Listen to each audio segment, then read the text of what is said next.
Hi guys, welcome back to my YouTube channel. I am finally done with Henry the Fifth. And this one took me a little bit longer than usual because when I did this, I didn't realize that it came in 3 parts. All I just read was the first part of King Henry the Sixth. Oh, it's the sixth. Sorry, I'm so wrong. The sixth, not the fifth. And when I finished all three, I was like, okay, now I'm ready to talk about it because King Henry the Sixth starts here and it goes all the way to, let's see, still part one, part two. Oh, that's Richard the Third. Too far. This one. There it is. King Henry the Sixth, part 3. So this one is a massive, massive play. I think this one is one of his longest ones. So it goes from page 1 to page 97. That it is big. It is massive. It is thick. It is a really thick play. So I'm just gonna go ahead and start talking about it. So in Act 1, Scene 1, you have Henry V's funeral, which is Henry VI's father, and the news arrive in France to learn about Henry V's death. And in Scene 2, the Ambassador of Orleans introduces Joanne Le Pucelle to Charles, who promises defeat. So what's interesting about Joanne is like she is basically a witch, but not in the witchy sense that she can do magic. It's more of like she has premonitions and she curses. She puts curses on people. But it's not really the type of curse where you put a spell on them. It's more of like the curse where she will say something, make it feel like it's going to do something bad to you, but it's mostly just her premonitions coming to you in a cursey kind of way is the best way I can describe it. I don't know, but I really like Joanne. In Scene 3, Winchester brings Gloucester to enter the tower. Can't really remember what this one was about, but it's interesting. Gloucester, he switches sides back and forth very like a lot. He switches his sides back and forth to where it's like, okay, dude, whose side are you on and whose side are you not on? You know, like it's really hard to tell. I'm having a hard time to root for you. In scene 4, you have Talbot, who is released in exchange for a French lord. So there is this is like in the mist after the battle, after the battle with King Henry V. Not really quite sure. It didn't really explain to me what kind of battle, but a French lord is captured and they release Talbot for a French lord, so they do an exchange.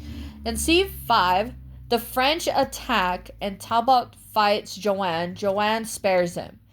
So it's interesting. The battle between Talbot and Joanne is just like a lot of talking and not like a lot of fighting, but yeah, it's still really quite interesting. In scene 6, there is a celebration of victory by the French. The French celebrates, and Charles praises Joanne because Joanne gave them the victory. So that's actually really interesting. So in Act 2, in the first scene, Talbot and other lords launch a surprise attack on Charles. Talbot and the other lords launch a surprise attack, and Charles is betrayed by Joanne. So it's interesting about this too because Joanne even switches sides, and I'm like, okay, well that's cool, you know. In scene 2, the dead are buried. Talbot is summoned by Countess of Avergen. Avergen. I can't really say that name, so if I'm butchering it, please correct me because I want to say it correctly. Um, that one is actually really quite interesting because when he does go to the countess and he basically walks into a trap, and it's funny, his men even tell him, don't do it, it's a trap, and he's like, no, I'm fine, I can handle myself. No, he couldn't. No, he couldn't. No, he couldn't. um he basically has so basically his army has to come and rescue him. In scene 4, Richard picks up a white rose while Somerset takes a red. What's interesting about this one is that I think basically the roses tells them what side they're on. So if you have a white, it's either you're going to be on the holy side and you're going to live, but if you pick up a red one, you're basically going to die, and you're going to lose on the losing side. I think that's what it means. I could be wrong. I'm not a Shakespeare historian, so if I am wrong, please correct me. But yeah. In scene 5, Richard visits Uncle Mortimer in prison and is told the truth about who should claim the throne. What confuses me about this one is that there's a lot of Richards in in this in this in this first half, in the first part of the play, because as we go on into part 2 and part 3, it gets a little bit hard to follow on who is king and who isn't. So I get lost pretty easily. It took me a while. Like, I had to read. I read all of this. I read all of this first, like from my book, but then I had to go onto Google and translate it so I could get a better understanding of what was going on. Because, like I said, I don't know, something about Shakespeare's writing. Not that it's anything bad or whatnot. It's just, it's really hard to follow. I have to actually like read it and then try and understand what they're trying to say, and then translate it into, and basically use Google to translate it into our English that is today. So yeah, it took me a while. It took me a really long time, actually. So in Act 3, Scene 1, Gloucester and Winchester argue. So basically Henry the Sixth is crowned king, and during this time Gloucester and Winchester argue, and Henry basically demands them to be friends. What I didn't really like about Henry in this first part is that he is very, like, in this well in this first part, he basically puts his foot down, but not in like in a demanding way. It's just more of like, it's just more like, yo, I'm in charge, you're gonna listen to me because I'm gonna tell you what you need to do. So there's that. um that's the first part with the Henry the Sixth that I guess I should say I did like. But then Henry himself, I don't really like him. I don't really like it. And you're gonna find out why. You're gonna find out why. So hang tight. And then in scene 2, Joanne, she comes back and she persuades Burgundy to come to the French side, which he does. Henry arrives to France and is greeted by Talbot. So basically, Talbot is free. He learned his lesson.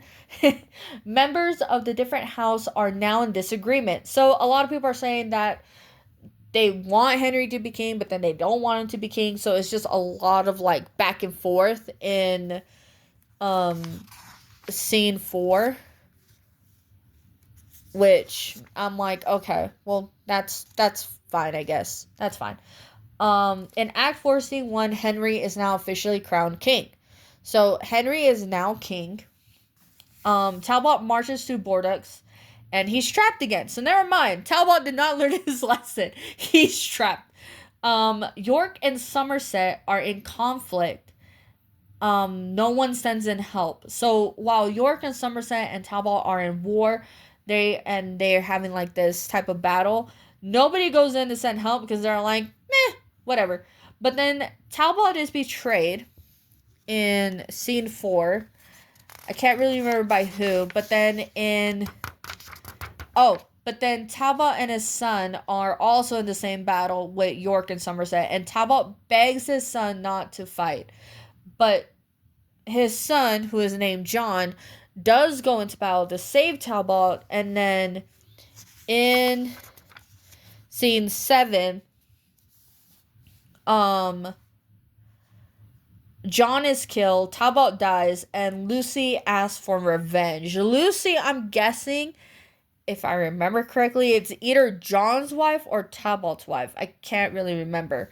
But then, in Act 5, Scene 1, marriage between the English and the French, Winchester is made cardinal. So, there is a marriage happening between King Henry and the Princess of France.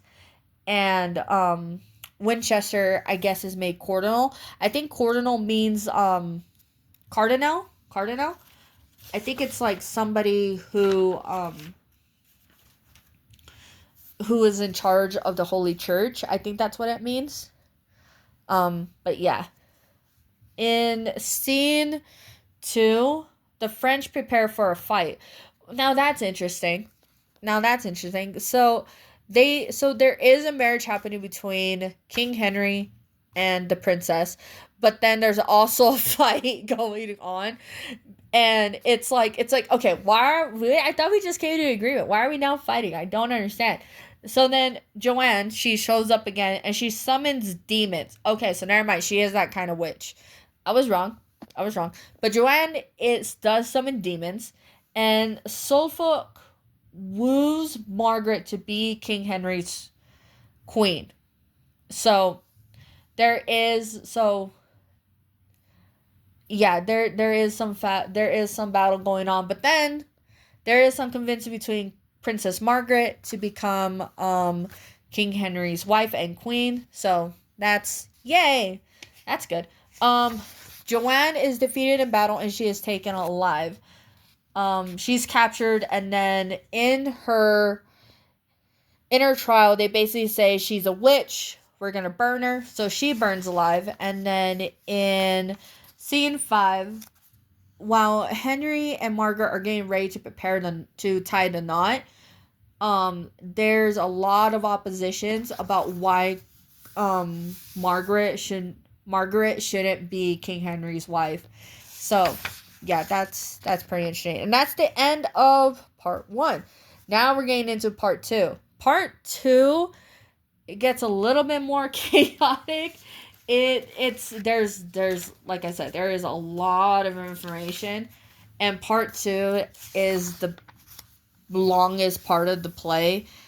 Another thing that I like about King Henry's play is that they bring up Troy, they bring up Helen, they bring up the whole entire battle about what happened in Troy. They bring up Agamemnon, Ajax, not Telemachus, but they do bring up Achilles and Achilles' boyfriend, which I can't pronounce his boyfriend's name, but it starts with a P. So yeah, they bring up that whole thing, and that's what I like about Shakespeare's play, is that there is some Greek legend and Greek mythology all wrapped up into that one, because in every battle that they face, they always go back to Achilles, to where they are like the mightiest warriors, but it can be brought down by the worst mistake of their lives, which is really, really interesting. So yeah, but let's go ahead and get into part 2. So part 2, Act 1, Scene 1, the Lords oppose Henry's marriage, which we know. York plans to take the crown. So York is basically, he wants Henry to be a certain king, but since Henry isn't being the king that he wants him to be, York is not prepared to take the crown. Like, he really, really wants to. In scene 2, Eleanor talks about her dreams. So Eleanor, it can also see into the future, and she is, I believe, Gloucester's wife. I think that's who she is. But yeah, she talks about her dreams, and then Gloucester disappears. And then Eleanor pays Hume to summon magicians. So Eleanor's already going down a really, really sketchy path. And that's no fun. And in scene 4,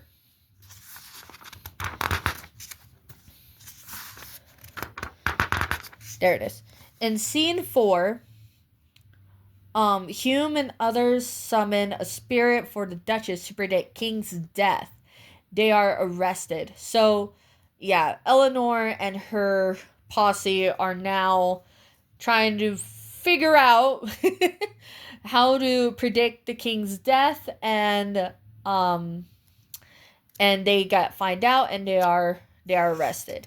Now, what's interesting about Act 2,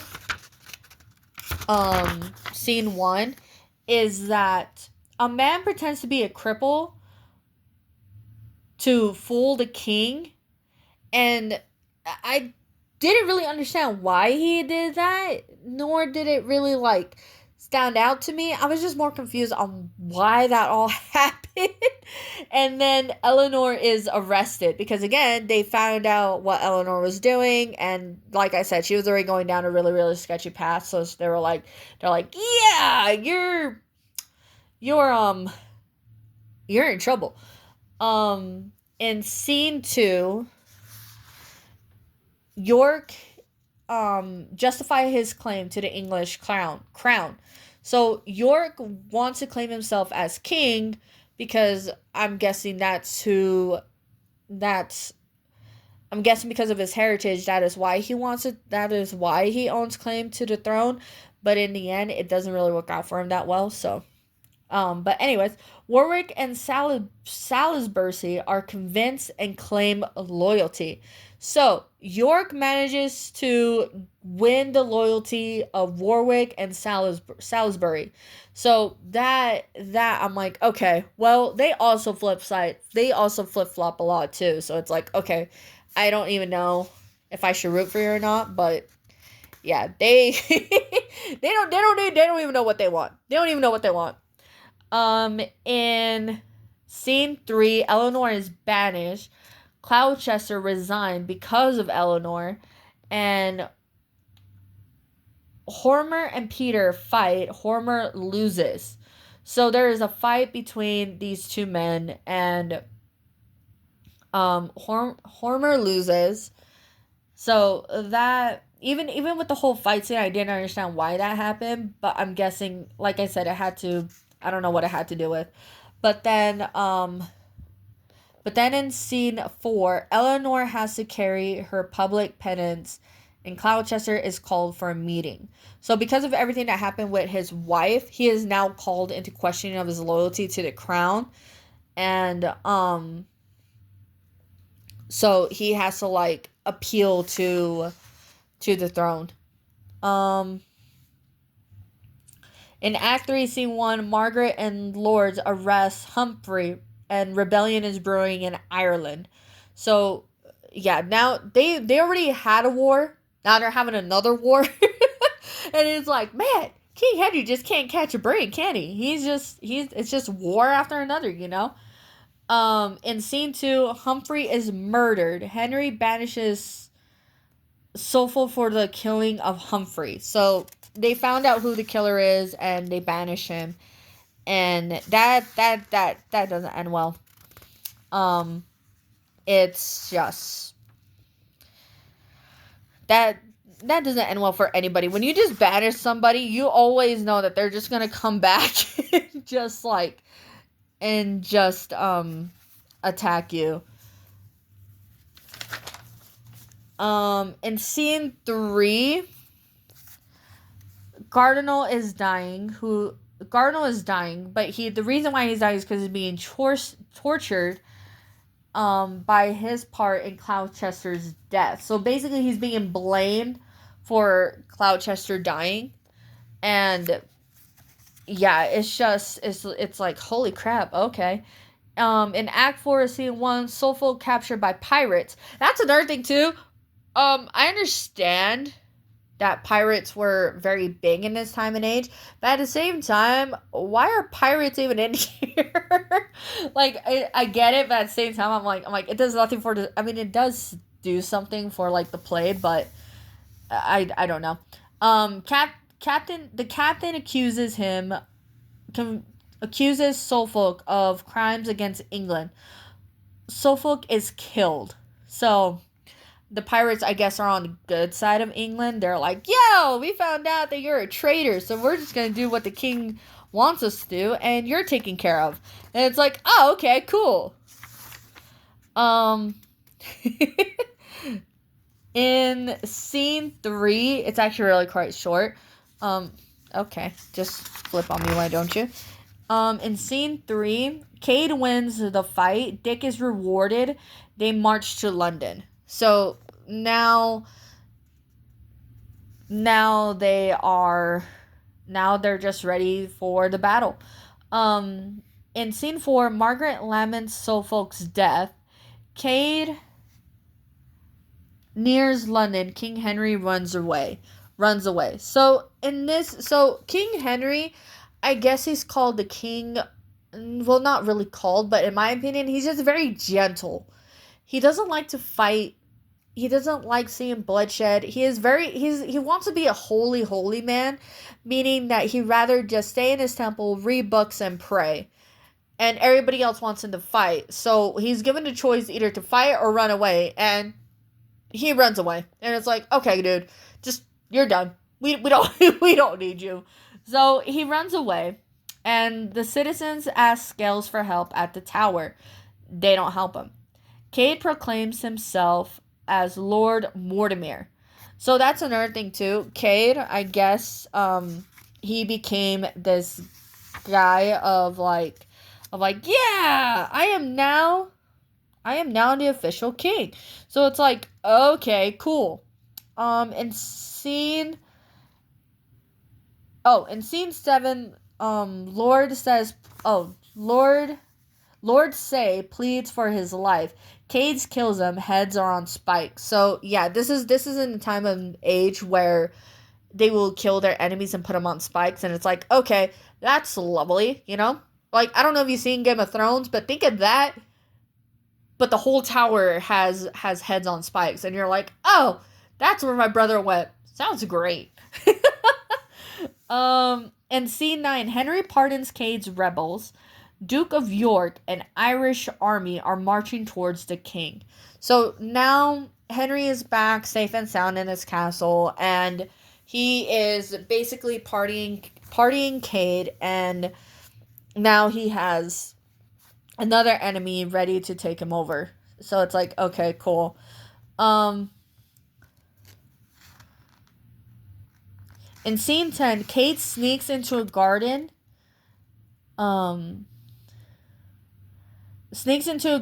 But he's caught by Iden. Then he's killed.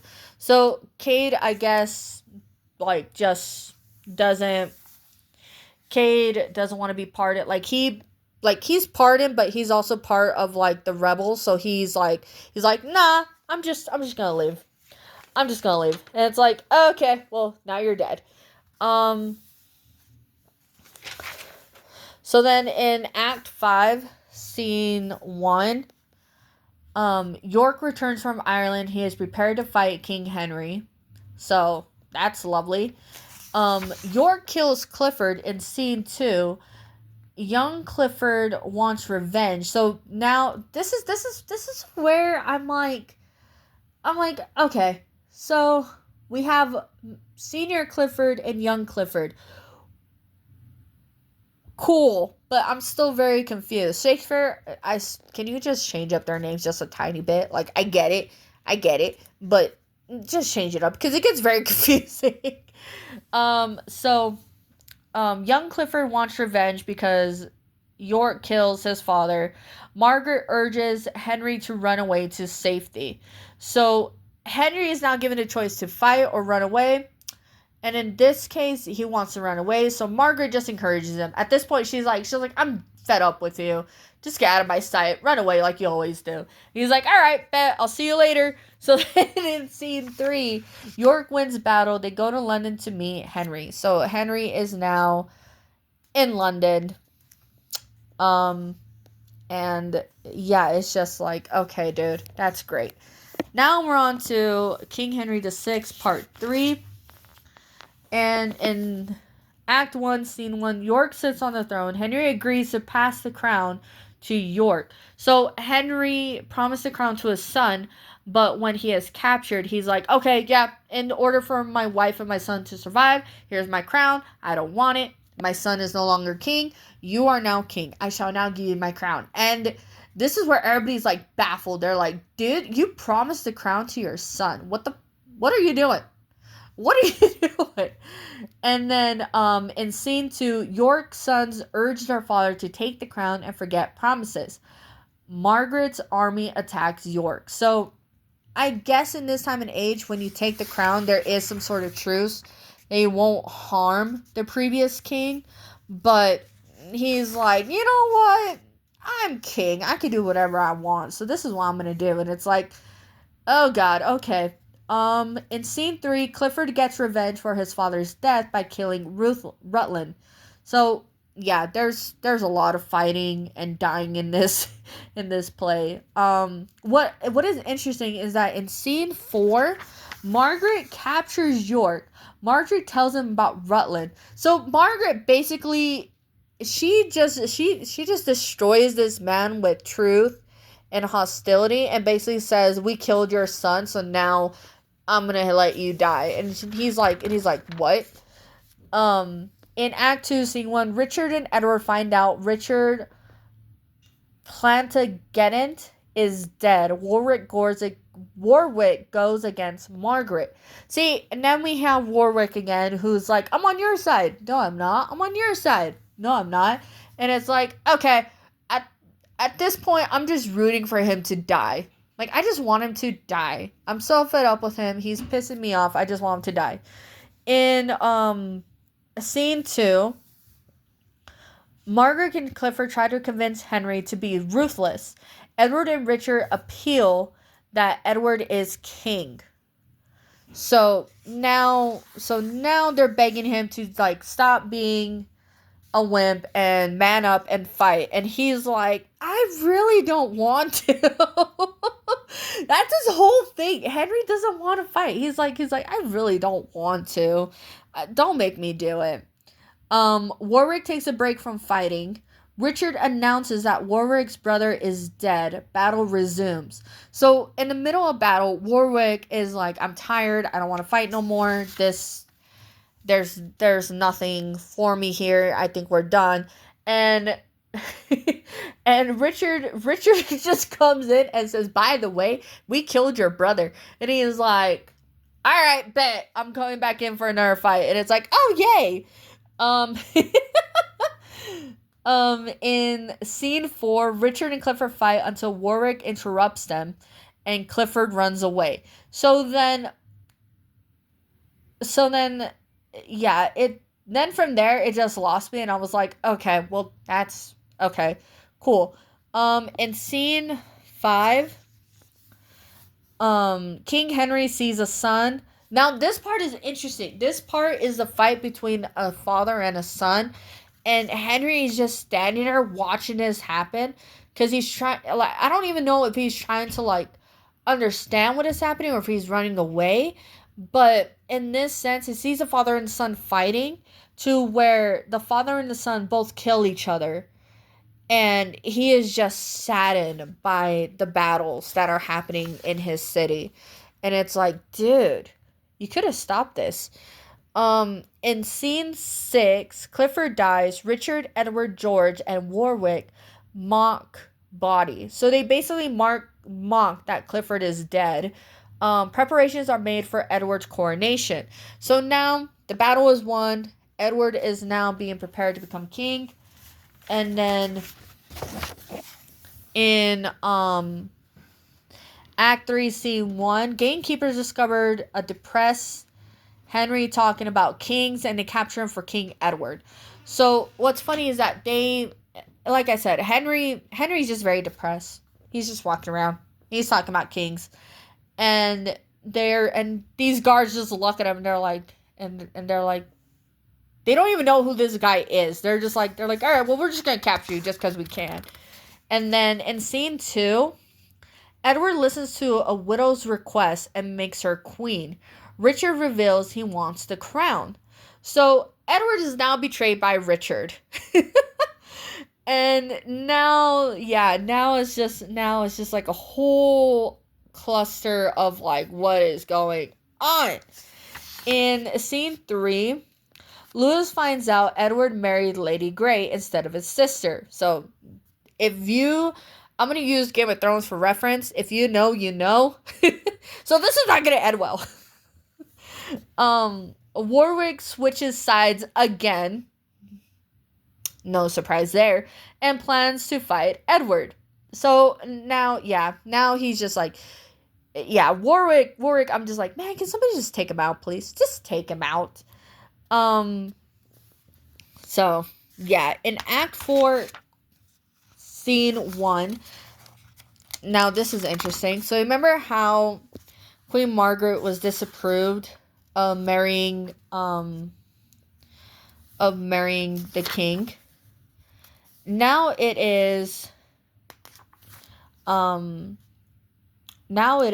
Edward's turn. So the court disapproves Edward's new wife. Clarence abandons Edward. Edward fights Warwick. So yay! Warwick is now back in battle. Warwick is organized and makes an unexpected attack on Edward. So behind the scenes, Warwick is doing all these preparations, and now that he is ready and prepared, he's organized and he's ready to attack on Edward. In scene 3, Warwick and soldiers attack and capture Edward. Warwick plans to go to London and restore Henry's throne. So now he's back on Henry's side, and it's like, okay, cool, but still, can we just get rid of him? Can we just get rid of him, please? Like, at this point, I just want him gone. In scene 4, you have Elizabeth and Rivers. Now, I get really confused with the Elizabeth, so if you can educate me on that, that'd be great. Elizabeth and Rivers discuss Edward's loss of the crown. Elizabeth is pregnant and goes into hiding. Now, that's interesting. So I'm like, okay, cool. Now I'm actually really, really prepared. And then in scene 5, Edward is saved by Gloucester, Hastings, and Stanley. So Edward is now saved. Henry is on the other part of the war, but we'll find out where he is here in a minute. In scene 5, Edward is saved by Gloucester. Oh, wait, sorry, I just said that. In scene 6, Henry is saved. Richmond is their only hope. So now that Edward and Henry are both saved and reunited, Richard is now their only hope, meaning that Richard is the only one that can save both of them. So I'm like, okay, cool. We're rooting for Richmond. We're rooting for Richmond. And cool. And then in scene 7, Edward arrives in York, declares himself king again, and prepares an army to go against Henry. So never mind. Edward and Henry are not they are reunited, but they're going against each other. So I'm like, okay, cool. That's great. Love that. Love that when that happens. In scene 8, Henry reassures himself and others that he is prepared to become king and to go against Edward. Henry reassures himself and others that he is prepared to face Edward. So Henry is now willing to fight. He is now willing to no longer be a pushover. He's willing to lay down his life for the throne. Edward captures Henry. So, yeah, I don't think Henry has any experience in fighting, but I'm just gonna keep that opinion to myself.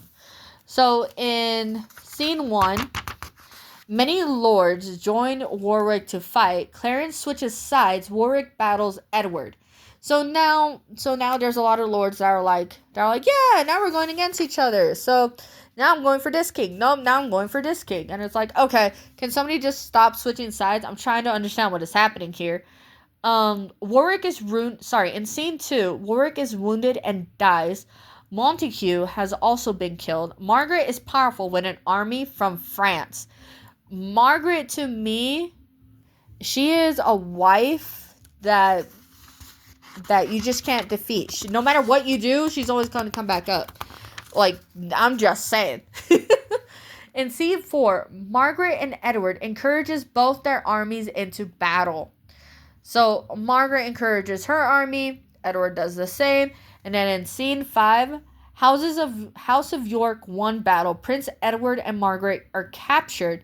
Edward is killed and Margaret is made prisoner.